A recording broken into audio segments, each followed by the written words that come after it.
سحری کا وقت ختم ہونے میں ابھی 20 منٹ پڑے تھے۔ میں نے باہر ہوٹل سے پیٹ بھر کر سحری کی اور مسجد کی طرف چل پڑا۔ میرے قدم ابھی مسجد میں داخل ہوئے ہی تھے کہ ایک بار پھر سسکیوں کی آوازوں نے مجھے چونکا دیا تھا۔ مسجد کے ایک کونے میں ایک 11-12 سال کی بچی بیٹھی ہوئی نظر آئی۔ اس نے اپنا سر گھٹنوں پر رکھا ہوا تھا اور بے تحاشا رو رہی تھی۔ اسے دیکھ کر میرے رونگٹے سے کھڑے ہونے لگے۔ آخر یہ معصوم بچی کون تھی جو اس وقت یہاں بیٹھ کر اس قدر رو رہی تھی؟ اس لڑکی کی ذات کو اس اندھیرے میں کس نے گھر سے نکلنے کی اجازت دی تھی؟ میرا دل دھڑکا تھا۔ میں اس کے قریب چلتا ہوا آیا جس کے کپڑے پھٹے پرانے تھے اور بال بکھرے ہوئے تھے۔ وہ سسک کر سرگوشی نما انداز میں نہ جانے کیا باتیں کر رہی تھی۔ اسے دیکھ کر میرے دل میں درد کی ٹیسیں اٹھنے لگیں۔ بے ساختہ ایک ٹھنڈی سانس خارج کر کے میں اس بچی کی سرگوشیاں سننے لگا جو رو رو کر کہہ رہی تھی کہ اللہ جی، میری ماما کو میرے پاس واپس بھیج دیں۔ انہیں بولے وہ زمین سے باہر نکل آئیں۔ مجھے ان کی بہت یاد آتی ہے۔ وہ جب ہوتی تھیں تو بہت پیار کرتی تھیں، مجھے کبھی بھی نہیں مارتی تھیں، میری پسند کا کھانا بنا کر دیا کرتی تھیں۔ مگر نئی والی ماما مجھے بالکل بھی پیار نہیں کرتی، وہ ہر بات پر مجھے مارنے لگتی ہیں۔ اللہ جی، آپ میری پرانی ماما واپس کر دیں۔ آپ تو ماہ رمضان میں اپنے بندوں کی بہت سنتے ہیں۔ وہ بچی زارو قطار روتے ہوئے ایسے الفاظ ادا کر رہی تھی۔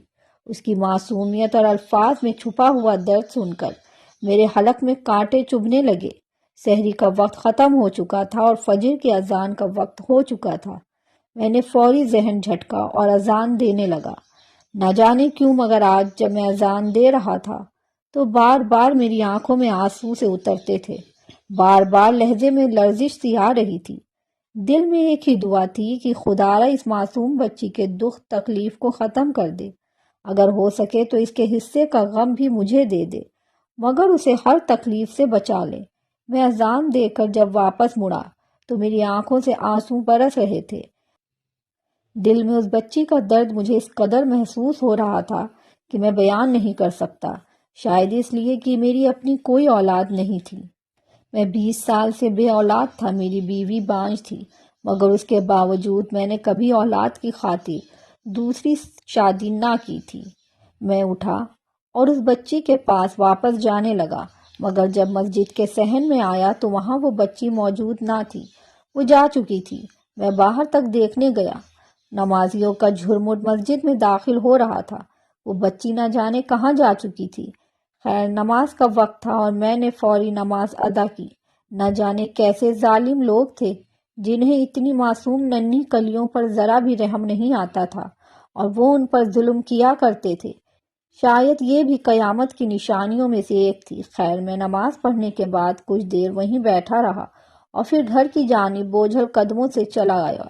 گھر آیا تو میری بیوی ابھی تک سو رہی تھی۔ اس کا تو معمول ہی یہی تھا، وہ ماہ رمضان میں بھی نہ روزے رکھتی نہ ہی کوئی نماز پڑھتی۔ میں اسے بہت سمجھاتا مگر اسے اپنی آخرت کی کوئی فکر نہیں تھی، وہ تو دن چڑھے تک سوئی رہتی۔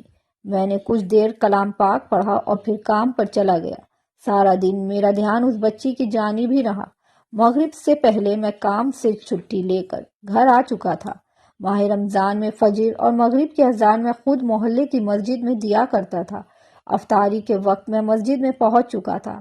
میں نے ایک بار پھر مسجد میں متلاشی نظروں سے اسے دیکھا، شاید وہ بچی یہاں موجود ہے، مگر وہ یہاں نہیں تھی۔ خیر، میں نے افطاری کی اور نماز ادا کی اور جو ہی واپس جانے کے لیے پلٹا تو مسجد کے بڑے دروازے کے باہر جہاں نمازی جوتے اتارا کرتے تھے وہاں وہی بچی بیٹھی تھی۔ وہ اپنے پیر کے تلووں کو زمین پر لگائے بغیر بیٹھی تھی۔ اس کی آنکھوں میں آنسو تھے، وہ رو رہی تھی، بار بار اپنی آنکھوں میں آئے آنسو صاف کرتی اور پھر ایک نظر اپنے پیروں پر ڈالتی۔ اس کے پیروں کے نیچے سرخ اور سیاہ نشان بنے تھے، ایسا لگتا تھا جیسے اس بچی کے پیر جلائے گئے ہوں اور ننگے پیر چل کر آنے کی وجہ سے اس کے زخموں میں مٹی جا چکی تھی۔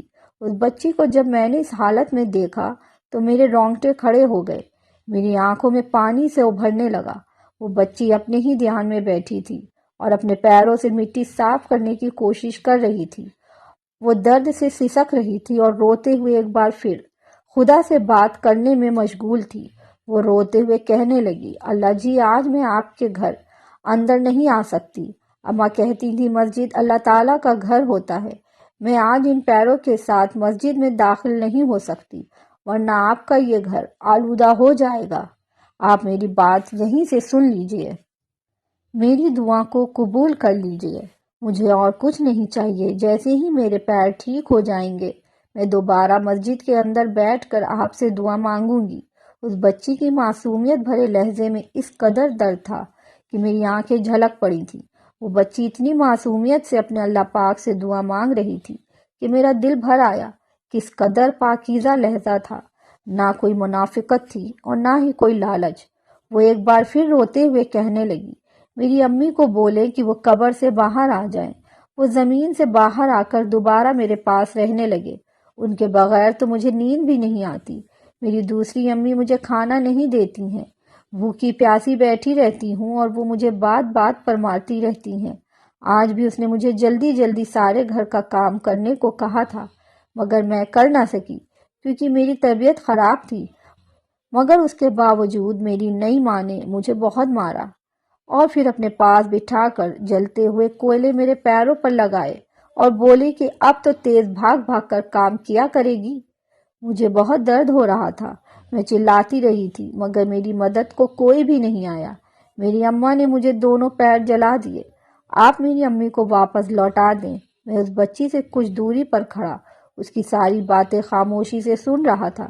میرے آنسو بہہ رہے تھے مگر میں اس بچی کے پاس نہ گیا کیونکہ میں جاننا چاہتا تھا کہ آخر وہ رہتی کہاں ہے۔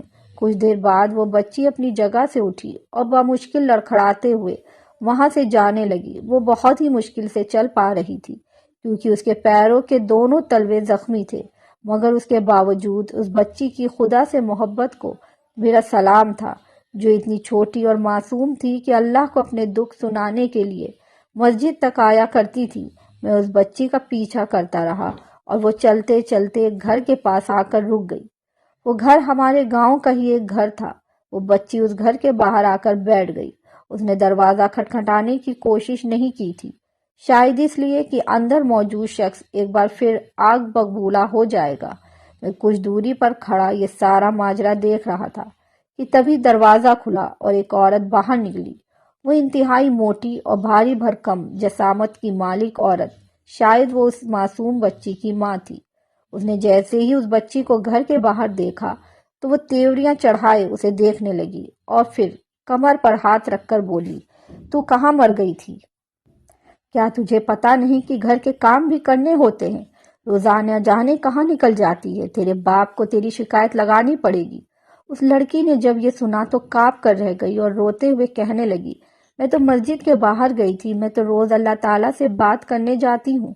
اس عورت نے اس کی بات کا کوئی جواب نہ دیا اور اسے بالوں سے گھسیٹ کر اندر لے گئی اور دروازہ بند ہو چکا تھا۔ کچھ دیر بعد اندر سے چیخنے چلانے کی آوازیں آنے لگیں۔ وہ عورت اس بچی کے منہ پر ہاتھ رکھ کر اسے اونچی آواز نکالنے سے سختی سے منع کر رہی تھی۔ میں کتنی دیر دروازے سے کان لگائے یہ سب سنتا رہا۔ مجھ پر اب ہر ظلم کی تصدیق ہو چکی تھی، میں خود گواہ تھا۔ کچھ دیر بعد بچی کے رونے کی آواز آنا بند ہو گئی۔ تب میں فوراً اپنے گھر کی جانب چلا گیا۔ آج مجھے گھر آنے میں کافی دیر ہو چکی تھی۔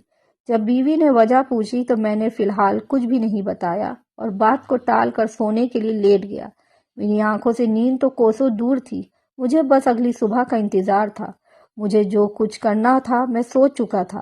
میں نے جلدی سے سحری کی اور مسجد کی جانب جانے لگا تاکہ وہ بچی وہاں موجود ہو تو میں اس کی بات کر سکوں۔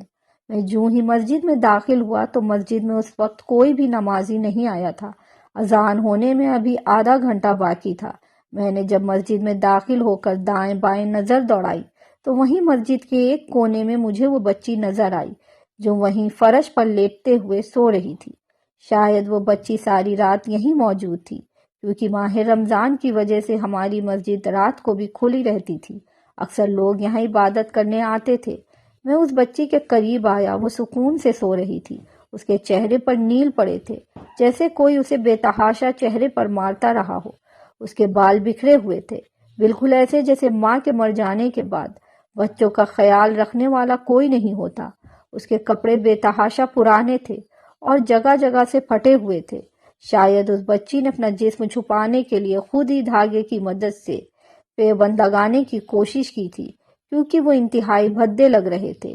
یوں لگتا تھا جیسے وہ بچی کتنی دیر اپنے اللہ پاک سے باتیں کرتے کرتے یوں ہی لیٹ کر سو چکی تھی، جیسے ایک بچہ اپنی ماں کی گود میں سکون محسوس کر کے سو جایا کرتا ہے۔ میں اللہ تعالیٰ سے دعا کر رہا تھا کہ اس جیسے کتنے ہی لاکھوں بچے ہوں گے۔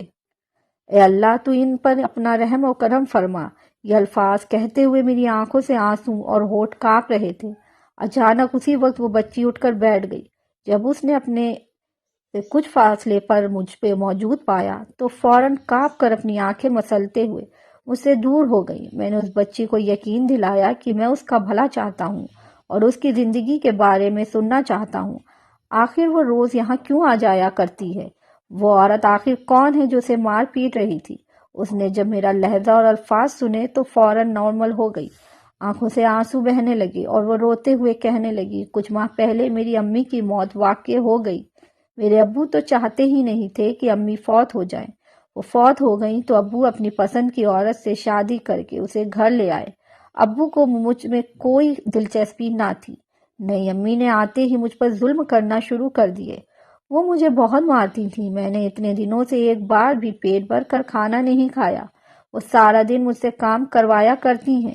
جب بھی مجھے وقت ملتا تو میں ہاں مسجد میں آ کر بیٹھ جایا کرتی ہوں اور اللہ تعالیٰ کو اپنی فریاد سنایا کرتی ہوں اور یہی دعا کرتی ہوں کہ میری نئی امی کو واپس بلا لے، کیونکہ وہ مجھے اچھی نہیں لگتی۔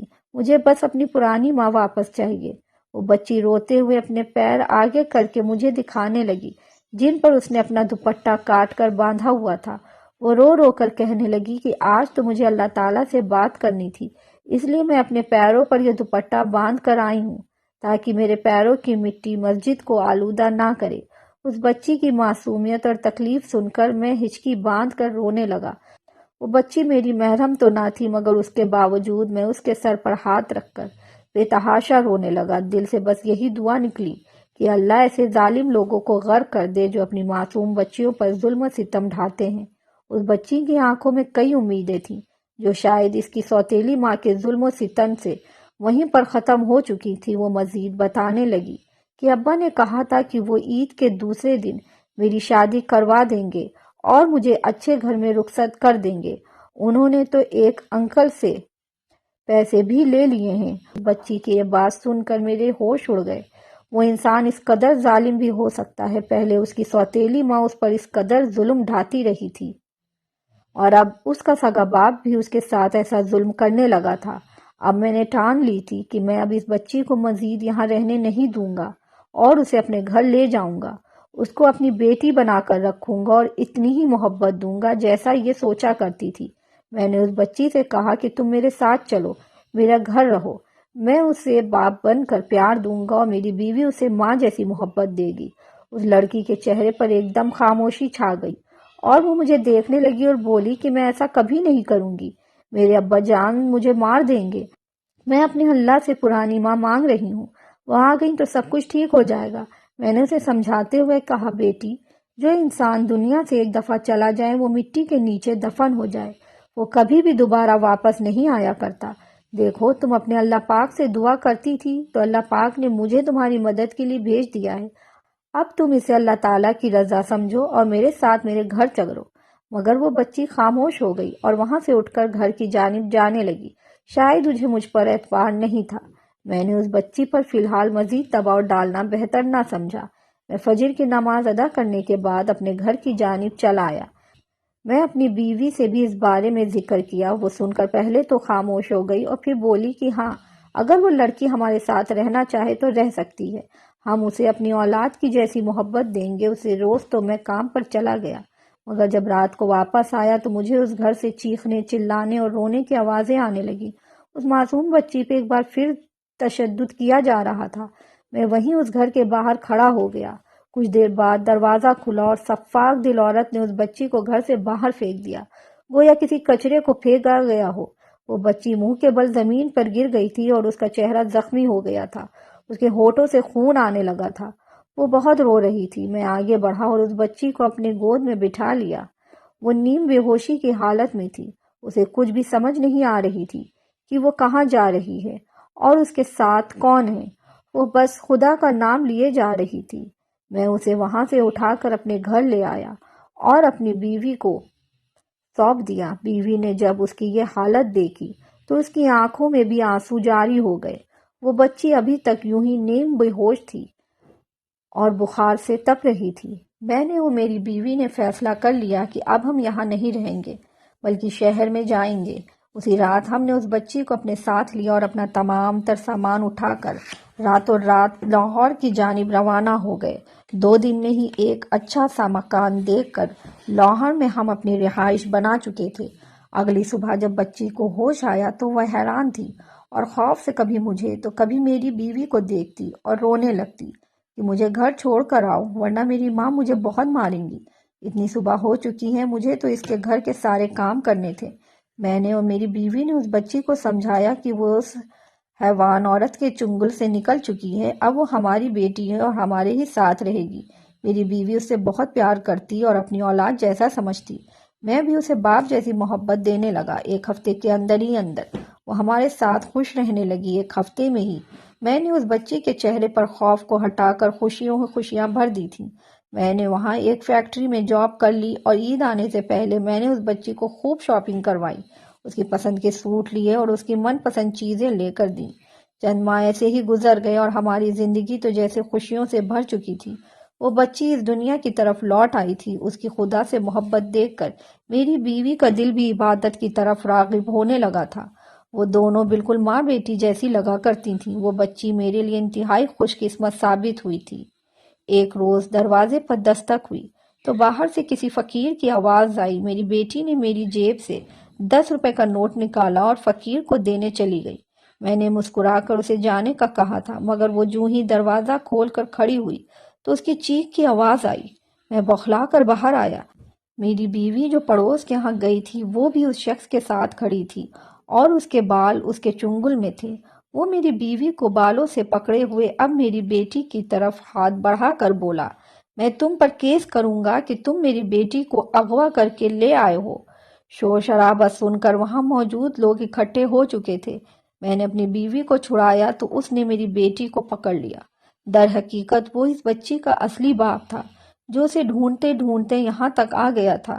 میری بیٹی جو بالکل کسی پھول کی مانند کھلی ہوئی تھی، اپنے حقیقی باپ کو دیکھ کر اس کا رنگ زرد پڑ چکا تھا۔ وہ پھر مجھے ذہنی مریضہ جیسی لگنے لگی تھی۔ وہ رونے لگی تھی۔ میں نے اس شخص سے اپنی بیٹی کو چھینا اور اسے تھپڑ مار کر بولا کہ کیس تو تم جیسے حیوانوں پر بنے گا جو جوان بچیوں پر اس قدر ظلم کرتے ہیں۔ میں نے فوراً پولیس کو کال کی اور ساری حقیقت سے ان کو آگاہ کیا۔ بچی نے بھی اپنے اصلی باپ اور سوتیلی ماں کے بارے میں گواہی دی، جس کے بعد دونوں کو پکڑ لیا گیا۔ عدالت نے فیصلہ میرے حق میں سنایا۔ جب بچی سے گواہی لی گئی تو اس نے یہی کہا کہ میں انہی کے ساتھ رہنا پسند کروں گی۔ میں اپنی بچی کو اپنے ساتھ لگائے واپس اپنے گھر کی جانب آ گیا تھا اور آج ہم سب ہنسی خوشی رہ رہے ہیں۔